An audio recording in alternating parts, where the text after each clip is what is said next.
Hey everyone, Egman here with another video. Today is a masked Saiyan deck brought to you by my friend and viewer Rudy, who topped his locals with this last week. A lot of people have been not playing masked Saiyan just because of Moj Nimba in the meta right now, I feel like, and people are just worried about, masked Saiyan almost decks itself, so just like a couple attacks with Moj Nimba can really put it over the edge. But I think ironically it can be a really good counter to Moj Nimba at the same time, just because you're just kind of depleting their resources as well, and you're just being really aggressive, which I think is the really good way to get rid of Moj Nimba. Just beat them before they can mill you too much. So let's go into the build that he had, and maybe a couple of suggestions of my own afterwards. So this is it's a black and green deck, which is really cool. I think a lot of the decks do kind of the red and black package, but I think green also works very well. Instead of doing, he focuses more on the crit aspect and just depleting your opponent's cards by either making them combo out of crit or stuff like that, or just getting hit by crit, which means they get nothing. So yeah, let's go into it. So the black cards, he's running 3 Kami Global Unifier. I'm not sure if this is the best card for the 1-drop black spot, but I think it's definitely not the worst. So that's really good. And 4 Power Bursts to get those. So you can cycle these even if you just mill these off the top, then you can use Power Burst and get one back for free. Temporal Rescue Trunks is the super combo, which is really good for this deck. Being able to have just a generic super combo with, you can pretty much activate this on turn 1 is cool. Just with both of these cards, you have to be careful about how and when you're filling up your drop area, because you want to, if you do overwhelm, then you want to make sure that you can fill it back up to have 5 for both of these burst 5 or sparking 5. Yeah. Next is Revive Ravager Vegeta. So it's a critical overwhelm 3, and then also when you play it, you can place up the top 3 cards from your deck into the drop area. So this is really good for just immediately refilling your warp or your drop area after playing an overwhelm card. So that's good, and it's critical, which is crazy for this deck. So that's cool.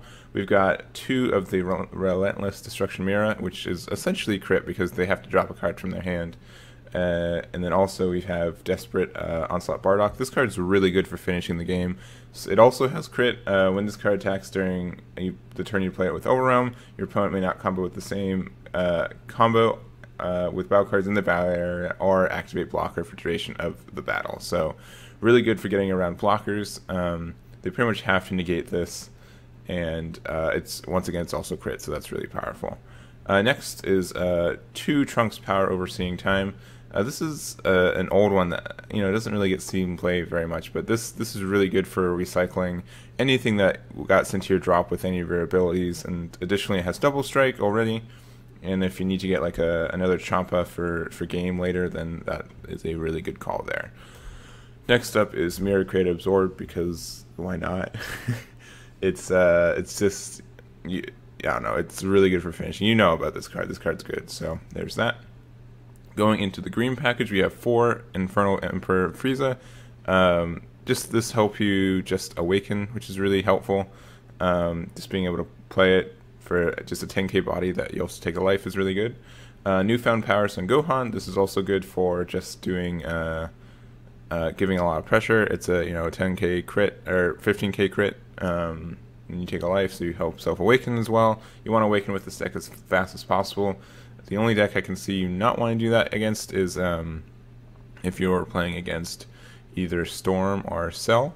With Cell Chain, you kind of want to wait for their Cell Chain to go off, and then you awaken, draw 2 to get back to the tempo you lost. 3 Full Power Energy, just a good negate. I was kind of surprised about how many negates, especially with the Enraged Gohan's Awakening, especially just because based on how I originally saw this deck, I thought this was to go in as fast as possible and apply a lot of pressure. I didn't feel like Enraged Gohan's Awakening really promoted that playstyle. So, but maybe that's just against the mill matchup. I would probably not put this in the actually I don't know, because that gets rid of Janemba, right? I don't know. I'd have to think about it some more, but I am curious for this because I don't feel like you, especially since we're not an untapped 2-liter, I'm not really sure how we can get the 2 energy consistently to play it, but if we do, I can see it being really strong. So next up we have Dark Vassal and Tambourine and Speed Attack Piccolo Jr. Both are just 15k crits. They're both specific to green, so you need to charge green for the first 2 turns, but that shouldn't be too much of a problem in this deck. We have a lot of green. We also have Endless Malice Android 17, which is pretty much another 15k crit. He's supposed to do Burst 3, which can be helpful for your Overwhelm stuff and getting your Sparkings online again, so that's really powerful. And then, once again, we already talked about Enraged Gohan's Awakening. For Infernal Villainy Cell, you can play it, and it has crit, which is nice, but just being able to combo with it for a 10k for an extra super combo is the main reason to play it, and worst case you just have green to charge it, and then 3 Champa. He had the Kai, but I always lean towards the Champa because you don't get Rule Sharked with the Champa as easily, because this says choose one of your attacking cards, and Kai says choose up to 1, and if you don't specify that you give it double strike, then you can lose it. And yeah, I've gone over that enough times that people at Nationals losing to that. So anyways, yeah, I think this deck is really solid at its core. I want to look at the, let's see, 1-drop black battle cards. So some other additions you can add. I think the only 2 that I really thought about were the Dark Power Black Mass Saiyan. So when you attack with this card, you may add, it gets that you take a life when you attack, which is powerful. You might have enough Self-Awaken. I think you really do, but when your opponent plays a battle card with 15k or less power using a non-keyword skill, your opponent chooses 2 cards from their hand and places in the drop area. So I think that's really good. I think if not main deck, this should definitely be in your side. There are a lot of decks that do this. This once again does not hit swap, but there are a lot of cards that this does hit. So I think that's really powerful. And then also there is the Dangerous Journey of Bulma. Oh wait, never mind. I thought it was just a black card, not a general card. Never mind. So Dark Power Black Mass Saiyan is the one I would choose the most. If you need some more blockers, I guess Poutine would also help. And I guess Time Control on the side as well if you need that. But I don't think Dende would be really good just because I don't think you have the energy and or time to play this card. So I think Kami is a good choice as well. And let me, if we were to do some green cards to replace the Enraged Gohan, I mean, you could just put more of like the Dark Vassal in our, there's another card I remember seeing. I also think like Double Impact Krillin could be good on the side as well, just because when you play this card, choose up to 1 of your opponent's battle cards with energy to cost 2 or less, ignoring barrier, and KO it. So that can be really helpful as well. And yeah, that's pretty much. I think Enraged Gohan's Awakening is fine. I can just see it being dead in your hand sometimes, but I haven't had a lot of experience with this deck. Yeah, I think that's it. Oh, I also like, okay, Negotiator Krillin. I really like this card. It's like one of my favorites, but I don't think it's consistently good enough. But it can be just an extra super combo. So if you play it turn 1, and then you can reap the benefits of it, and it has barrier, so it just stays, sticks out there and helps fill your energy on turns like that. But anyways, this is the deck. I really like it. I think it has a lot of chance to, I'm not surprised at top just because it's really powerful and just really makes it so your opponent doesn't have a lot of resources.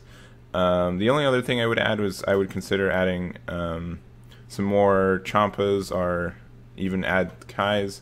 I don't know if it's more important to how important Double Strike is in this deck. I feel like it is just because you have a lot of crit targets and then your opponent has to deal with those or just take 2 life with, without getting the benefits of it. So I think that can be really powerful.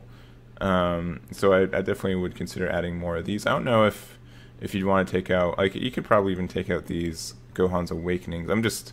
Since you want to have 2 green energy on turn 2, you want to make sure that you have enough of those. So, but I could see taking out these Gohan's Awakenings for some Kais and maybe even taking out Power Burst for another cat. I don't know. I could see that. Yeah, maybe we could do it like that. I think the double strike is really important, and so seeing it is probably the most important thing you can do. But yeah, I have to play around with it more. So let me know what you guys think of the deck. Thanks again to Rudy for showing me this deck, and congrats again for topping at your locals. And that's it for me. So I'll catch you guys next time.